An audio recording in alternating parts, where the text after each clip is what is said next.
Hi everyone, Suzanne here with LifeWalk Wellness, and thank you for tuning in again. Today I want to talk a little bit about finding your inner child, what that means and what it doesn't mean. So if you've been into personal development or self-development for any length of time, I'm sure you've heard of your inner child. You may not know what it is or have a full understanding about it. But for most people, it's finding your inner child is searching for that fun, loving, joyful piece of your soul that's been forgotten amidst all your work and adult responsibilities. So when we talk about reclaiming our inner child, what does that mean? For most people, it really just means simply bringing joy back into your life. You've grown and matured and you've got all these adult responsibilities going on. How do you bring that fun back into everything that you do on a day-to-day basis? So, a lot of times we turn to this inner child that a lot of people talk about.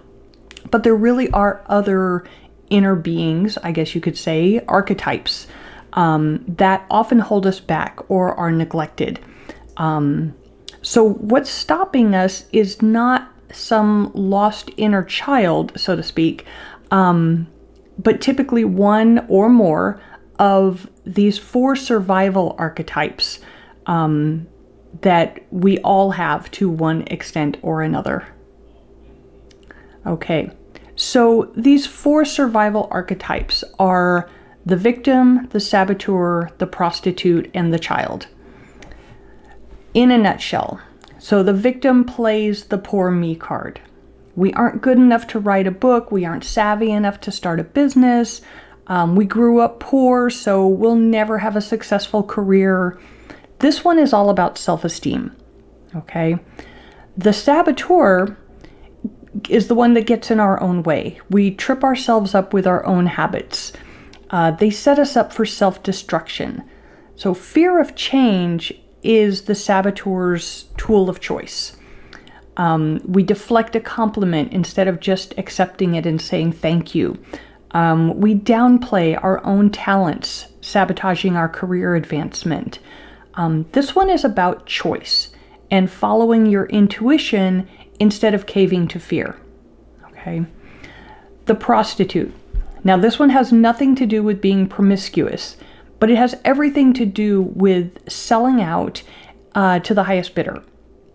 It has to do with taking the easy way out instead of standing firm in our boundaries. When we agree to do a job because of the benefits we might receive, even if it goes against our morals, this is allowing the prostitute to control in a negative way.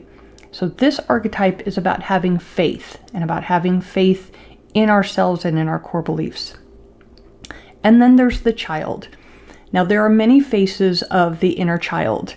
The wounded child, the abandoned child, the dependent child, the innocent child, the nature child, and the divine child. And there are probably others out there as well. The child archetype is about dependency and responsibility. And somewhere back in our phases of maturity, we got hit with one or another and we're kind of stunted. Our growth was stunted there. So we tend to replay the dependency or the wound over and over again in our current adult lives. So those were the 4 shadow sides, the shadow sides of those 4 archetypes, the survival archetypes. Now, at first glance, typically we'll see all of these archetypes as negative, the victim, the saboteur. But really, all of these archetypes are neutral. They all have a shadow side and they all have a light side. And so when the shadow side emerges, we need to be able to flip that and look at the light side of them to be able to learn from them and then to be able to make changes in our lives. So, for example, the victim. So playing the victim is about our self-esteem. When we face the shadow side of the victim, and realize that we can stand up for ourselves. We can move past that weakness and draw on our own inner strengths. So the victim reminds us of our boundaries and that we have the power within us to control our own lives. Okay? The saboteur, in its light form, reminds us to be conscious of our own greatness, to trust our instinct, to make choices, to overcome fear and embrace success, to not downplay our strengths, but to really acknowledge our own power. Now, the prostitute, again, this is not about promiscuity, though in many people's lives it does play out that way. When we become aware of the shadow prostitute, that side of us that is willing to shift our moral compass in order to gain physical security, we can learn to have faith in our higher thoughts, our core beliefs, and we can be more aware when those core beliefs are being challenged in exchange for a quick win. Okay?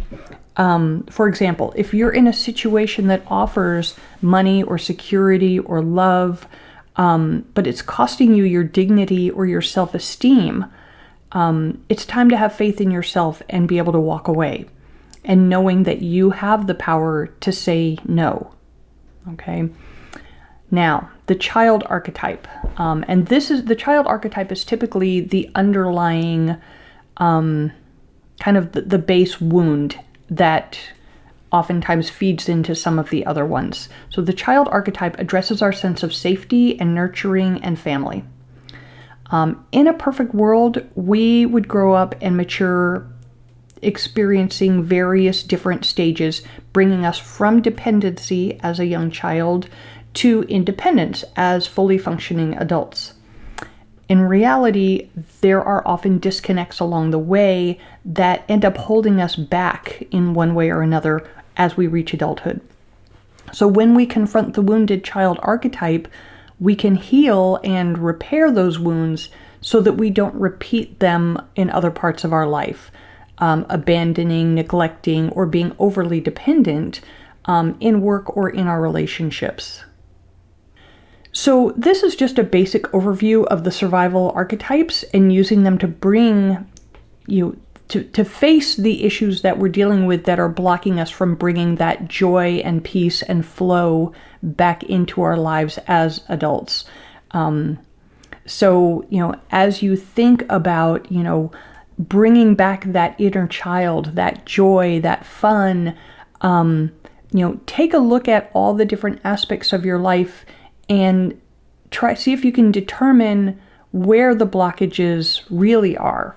And once you can kind of overcome those, that'll start to open up the path to be able to bring the joy, to bring the fun, to bring, the excitement and the innocence back into your mind and back into your life. So, share your thoughts and your questions in the comments below. I would really love to hear what you have to think about all of this. And if you'd like to explore these more in, how they apply to your own life, drop me a message or, drop a message down below and, we can connect offline. But anyways, thanks again for tuning in. And until next time, have a great life.